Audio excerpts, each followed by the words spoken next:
Week 1 was insane. Absolutely insane. And you know what I gotta do.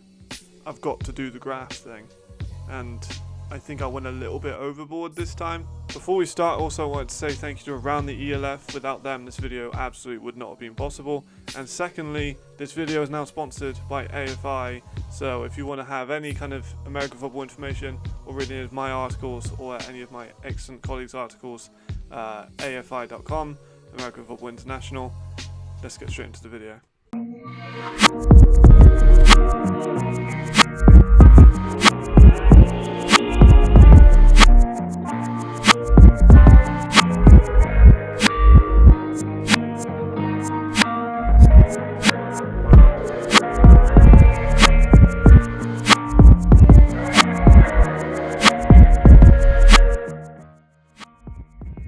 During the opening week, I couldn't help but notice how many defensive sacks were happening during the span of these games. And straight away, I absolutely knew it was going to be in a graph. I was absolutely correct. Here's a graph of every week 1 sack totals for the first 3 years of the league. As you can see, there's an increase. But I'm not done.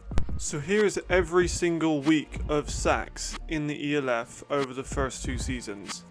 This graph took a really long time to make.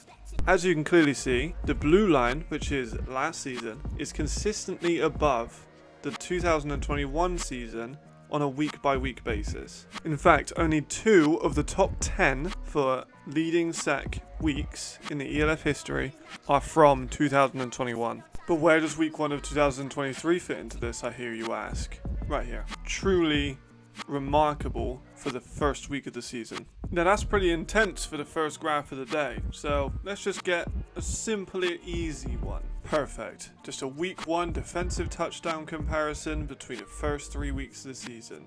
Nothing could possibly go wrong with this graph. Here's a graph showing every single best 2 receiver performance in ELF history for combined total yards. Each number is a team, and I feel like certain teams kind of get a little bit of a let off. For example, Paris at number 3, opening season.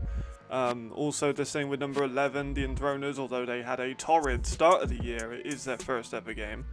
14, again, Lions, again, not a good start, but first season, so I'll let them off. And then 16, Milan are yet to play, so they are yet to register a stat in this department. And then we move on to our records that have been set already. McClam and Han combined for 299 yards for number 1 team, being the Raiders, which is another week 1 record for this season. Jahali and Asita combined for 228 yards in that ELF debut as well. The guards are number 6 on this graph. Tate and Jezieski combined for 300 yards this week 1. Yet another record set in week 1 of the 2023 season. The Panthers are number 10 on this graph. At 17 we have the Surge, and 18 we have the Rams, who combined for 252 and 288 respectively. Atop of this section, number 4, we have Hamburg with Jean Constant and Jordan, who combined for 281. Cologne surprised me. As you remember, they were the most likely, technically, to get 100 yards put on them, but in this time they are 303 yards combined between Lenhart and Geyer in week 13 in 2022. And also, the Dragons are expectedly at the top of this, with their long history of excellent receivers, with Remy Berthelon and Constant making a second appearance, combining for 371 yards. And then we had the Rheinfire, who, as we all know, Robitaille went off for 286 yards, but little people know that Quofi also had 111 in that game.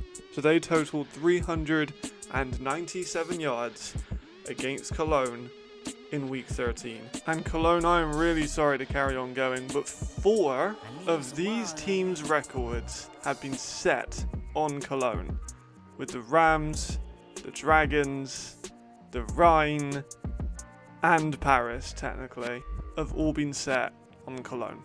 Now, I just wanted to finish off with 2 graphs to finish and conclude this entry into ELF statistics. No hidden cuts, no games. This is already taken a few days of my time, so we're just going to finish it off with 2 less intense visual representations of data. Firstly, did you know that the top 5 QBs in passing yards in week 1 of 2021 and week 1 of 2022 was exactly the same?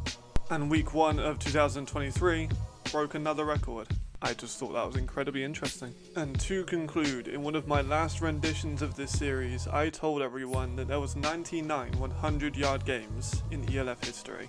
We had 10 in week 1 of 2023. So if you add that together, we had 9% of the league's history in 100-yard games in 2 days. Me and Jamal said that there was receiving talent this year. We were not wrong. That'll finish me up on this one. I appreciate all the support this series has got. The first one has blown up. And ELF, please stop getting AI to make your highlights. Thank you, and goodbye.